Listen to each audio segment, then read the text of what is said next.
Buenas tardes, queridos hermanos. Damos gracias al Señor, ¿verdad? Por este tiempo de alabanza precioso que hemos podido disfrutar. También por la apertura, por ese Salmo 23 que nos anima, que nos motiva a seguir adelante con la ayuda del Señor. Ahora vamos a compartir la palabra. Voy a compartir con todos ustedes la palabra de Dios.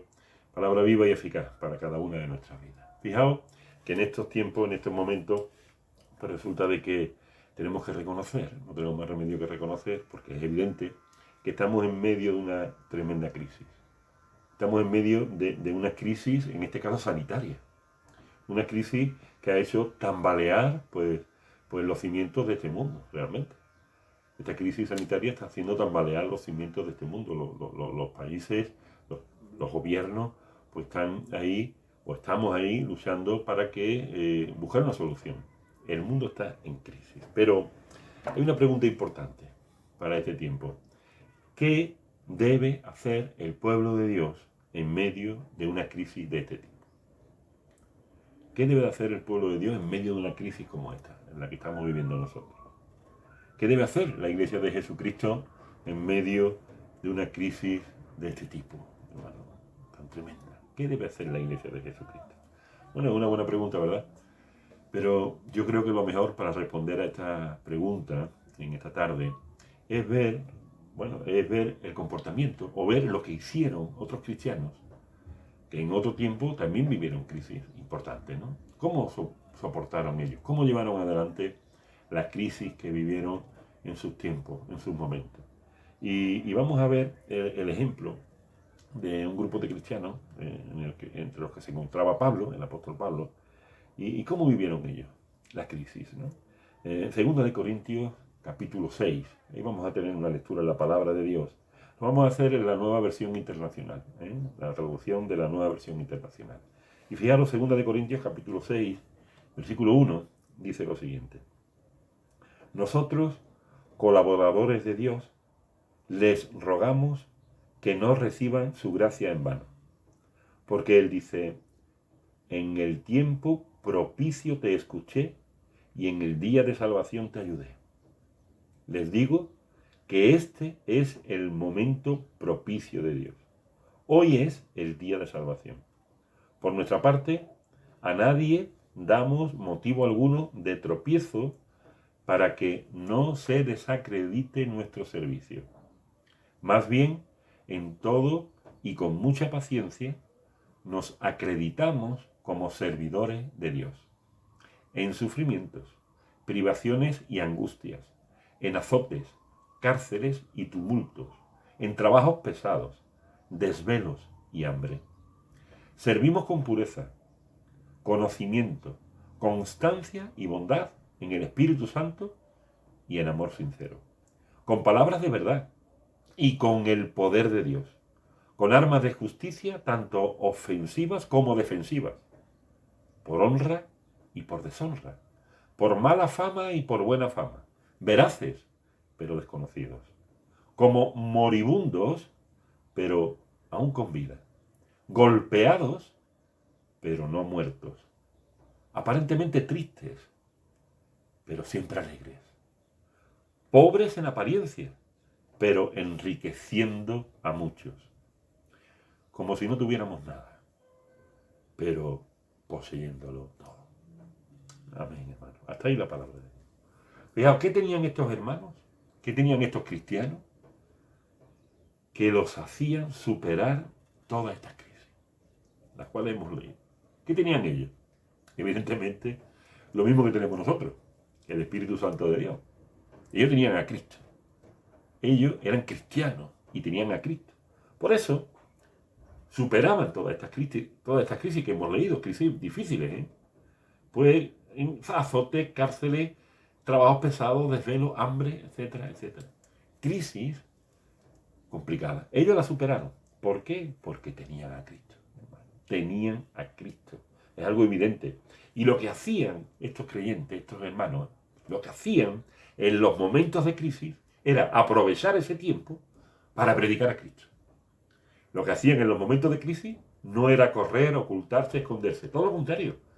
Dice que cuando hubo una persecución en Jerusalén, salieron de allí, tenían que salvar sus vidas, pero iban predicando a Cristo por todos los lugares donde ellos pasaban. Hermano, hay que aprovechar esta crisis para predicar a Cristo, cada uno conforme a su disposición, ¿verdad? Y a los medios con que pueda contar. Pero hay que aprovechar la crisis para predicar a Cristo y también, sobre todo, para vivir en Cristo. Hay que aprovechar la crisis para vivir en Cristo. Ellos lo hicieron. Por eso terminé diciendo como si no tuviéramos nada, pero teniéndolo todo. Teniéndolo todo, tenían a Cristo. Claro, Cristo es el todo, hermano. Cristo es el todo. Ellos aprovecharon el tiempo para predicar a Cristo y para vivir en Cristo. Por eso lo tenían todo. Y eso mismo es lo que tenemos que hacer cada uno de nosotros, queridos hermanos, en medio de esta crisis. Tenemos que aprovechar la crisis para predicar a Cristo, lógicamente, cada uno conforme a lo que podamos disponer, pero también para vivir en Cristo. Y para eso, lo mejor que podemos hacer es oír la voz de Dios. Oír la voz de Dios a través de su palabra bendita. Oír la voz de Cristo, que es Dios, a través de su palabra bendita. Y responder al llamamiento que nos va a hacer ahora con alguna frase en esta tarde. Él nos va a hacer un llamamiento a todos nosotros, hermanos. ¿Para qué? Para que si obedecemos ese llamamiento de Dios, para que si obedecemos esa palabra de Dios y esa llamada, ese llamamiento que nos va a hacer a cada uno de nosotros, podamos en medio de esta crisis aprovechar el tiempo para predicar a Cristo y para vivir en Cristo.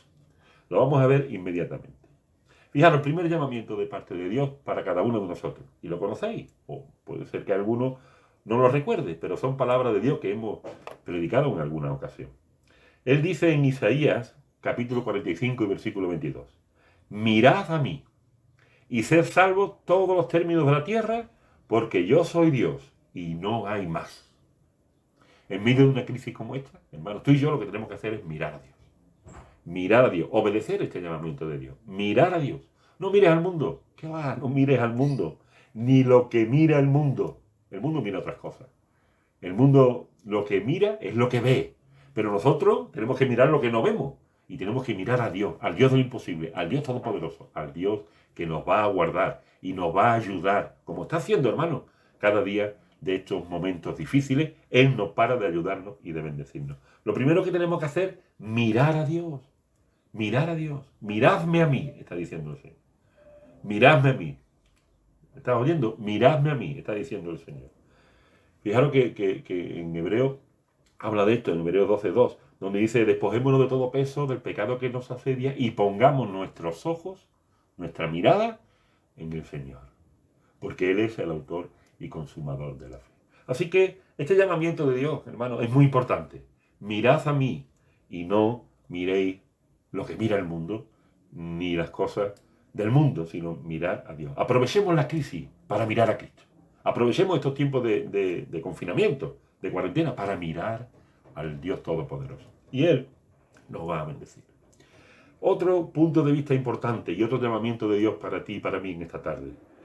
En Amós, capítulo 5, versículo 4. Pero así dice Jehová a la casa de Israel, buscadme y viviréis. Buscadme y viviréis. Buscadme a mí, está diciendo el Señor.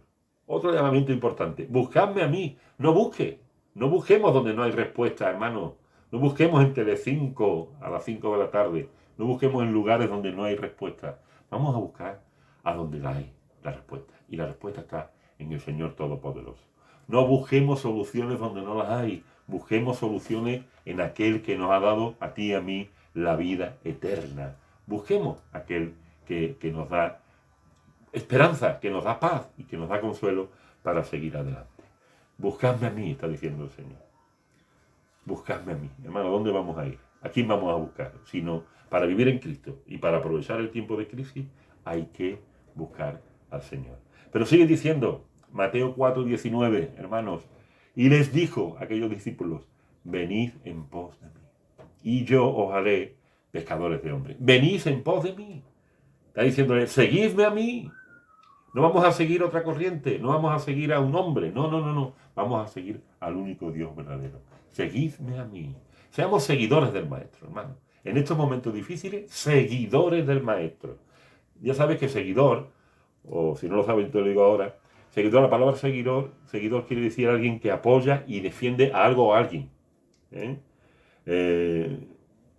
defiende a algo, a alguien. Un seguidor defiende, el ejemplo de los equipos de fútbol, ¿no? Un seguidor de un equipo importante de fútbol, por no mencionar alguno ahora, pues defiende a su equipo. Y muchas veces uno oye en la calle como defienden, además acaloradamente, a un club en contra del otro, ¿no? Y a veces llegan hasta a pelearse las personas por defender a un club.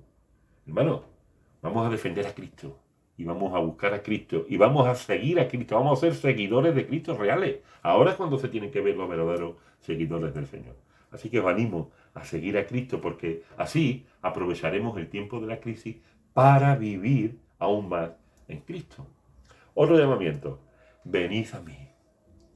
Venid a mí todos los que estéis trabajados y cargados y yo os haré descansar, ¿verdad? ¿Cuántas veces predicamos este versículo? Pero es una realidad. Venid a mí, todos los que estéis trabajados y cargados. ¿Dónde vamos a ir nosotros, hermano? Aprovechemos el tiempo de crisis para vivir en Cristo. ¿De qué manera? Yendo a Cristo, yendo a su palabra, hablando con Él a través de la oración. Entonces el Señor va a descargar nuestras vidas, va a descargarnos de esos pesos y de esos pecados y también de esas cargas, como puede ser esta enfermedad. Hermano, vamos al Señor. Vayamos, seamos obedientes a este llamamiento. Venid a mí. El Señor tiene cosas buenas, favores, misericordia para tu vida y para mi vida. Hermano, es importante todas estas cuestiones. Y hay otro llamamiento importante, Juan 15:4. Permaneced en mí, fíjate lo que dice el Señor. Permaneced en mí. Y yo en vosotros. Como el pámpano no puede llevar fruto por sí mismo si no permanece en la vid, si tampoco vosotros si no permanecéis en mí. Yo soy la vid, vosotros los pámpanos. El que permanece en mí y yo en él, este lleva mucho fruto, porque separados de mí, dice el Señor, nada podemos hacer, nada podéis hacer.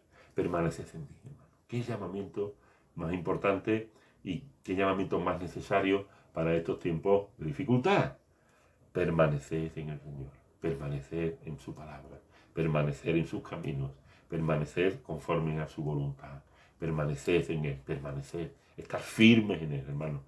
¿Por qué? Porque separados de Él, nada podremos hacer. Así que disfrutemos de su presencia, hermano, en estos momentos, disfrutemos de su ayuda, disfrutemos de Él, vivamos en Él, porque solo en Él y por Él podemos conseguir cualquier cosa en esta vida, cualquier cosa conforme a su voluntad. Solo en Él y por Él, hermano. Así que bueno, son palabras que hemos oído en muchísimas ocasiones, pero que las trae el Señor nuevamente para que podamos reflexionar sobre esto y podamos realmente oír y obedecer este llamamiento que el Señor nos está haciendo en esta tarde. Un llamamiento importantísimo. Primero para mirarle a Él, lo tenemos que mirar a Él sobre todas las cosas. Después para buscarle a Él, claro que sí. ¿A quién vamos a buscar, hermano? Luego ¿para qué? Para venir a Él con nuestras cargas y con nuestros problemas. También para permanecer en Él. Qué bueno poder permanecer en el Señor. Porque así, hermano, Él, si nosotros permanecemos en Él, nosotros vamos a hacer nuestra pequeña parte, pero Él va a hacer toda la gran parte que necesitamos para llevar esta vida y vivir con esperanza y con gozo en medio de la crisis. Nosotros podemos hacer muy poco, pero con Él podemos hacer mucho. Solo no podemos hacer nada. Pero con Él podemos hacer, poniendo de nuestra parte, muchísimo en estos tiempos de dificultad. Os voy a contar una historia en esta hora. Fijaros, había un niño pequeño, 5 años. Le gustaba muchísimo la música, sobre todo el piano. Su madre pues lo había puesto ya a un profesor para que le diera clases de piano. Y el chiquito pues ahí estaba haciendo sus intervenciones, ¿no? Con el piano, a veces no muy bien, pero es que le encantaba. Y él estaba estudiando su piano y disfrutaba con eso. Un día vino a la ciudad donde ellos vivían un concertista de piano famoso, importantísimo. Y la madre, por hacerle un regalo a su hijo, pues lo llevó al teatro, a ese lugar donde se iba a hacer el concierto de piano. Y allí estuvieron, bueno, prácticamente en la primera fila, esperando, expectantes, a que comenzara el acto, ¿no? Que se abriera el telón y comenzara aquel maestro a tocar esas melodías, esas músicas. Y la madre está evolucionada, ¿no? De ver a su hijo allí pequeñito, tan expectante. En ese momento, una amiga de la madre apareció por allí. La madre le dijo a su hijo, quédate, no te mueves, vengo ahora mismo, no te muevas de aquí. Y fue a saludar a la amiga, un momento.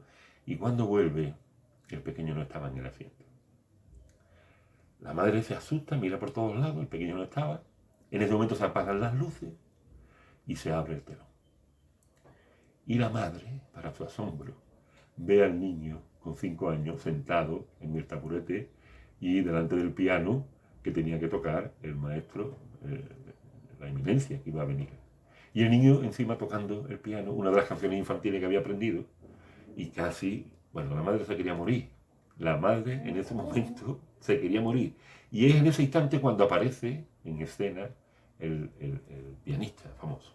Aparece en escena el pianista famoso, el niño seguía tocando el piano, aquella canción infantil, el pianista se acerca al pequeño, le dice algo al oído, el pequeño sonríe y sigue tocando. Y entonces el pianista empieza a tocar al lado del niño. Y aquella melodía que tocaba el niño solo, de manera incorrecta o con muchas dificultades, se convirtió por las manos del maestro en una melodía preciosa. De tal manera que cuando terminaron, todos se pusieron en pie aplaudiendo al maestro y al niño.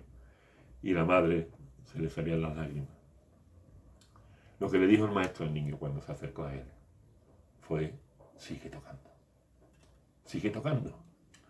El niño lo hizo y con la ayuda del maestro, lógicamente, la melodía incompleta se completó de una manera tremenda y preciosa. Hermano, en esta tarde, el Señor te dice a ti, ahora que estás viendo esta predicación por este vídeo, te dice, sigue tocando, que yo voy a tocar contigo. Y entre los dos vamos a hacer una melodía preciosa. Sigue tocando. Hermano, sigue tocando. Sigue confiando. Sigue buscando al Señor. Sigue, y valga la redundancia, sigue siguiendo al Señor, hermano, en este camino tan importante que hemos tenido. Sigue llevándole tus cargas. Sigue llevándole tus problemas, tus dificultades. Sigue al Señor. Sigue al Señor con todo tu corazón. Sigue tocando. Porque el Señor toca contigo. No lo olvides. Él toca con cada uno de nosotros. Hermano, que el Señor los bendiga. Sigamos tocando la melodía de Dios. Y aprovechemos el tiempo de crisis. ¿Para qué? Para predicar el Evangelio. Y cómo no, para vivir en Cristo. Para vivir en Cristo. Y para decir como Pablo, ¿verdad? Ya no vivo yo. Vive Cristo en mí. Que eso sea una realidad en estos momentos de crisis. Que el Señor os bendiga, os dé fuerza y ánimo, como no, para seguir adelante. Ya no vivo yo, vive Cristo en mí. Ya no vivo yo, vive Cristo en mí. Y para mí el morir es vivir. Para mí el morir es vivir. Para mí el morir es vivir. Para mí el vivir es Cristo. Y canto con gozo y alabo a mi Cristo. No puede estar triste un corazón que tiene a Dios. Canto con gozo y alabo a mi Cristo. No puede estar triste un corazón que tiene a Dios. Ya no vivo yo, vive Cristo en mí. Ya no vivo yo, vive Cristo en mí. Y para mí el morir es vivir. Para mí el morir es vivir. Para mí el morir es vivir. Para mí el vivir es Cristo. Ven, que eso sea la realidad de nuestras vidas, hermanos. Aprovechemos el tiempo de crisis para vivir en Cristo.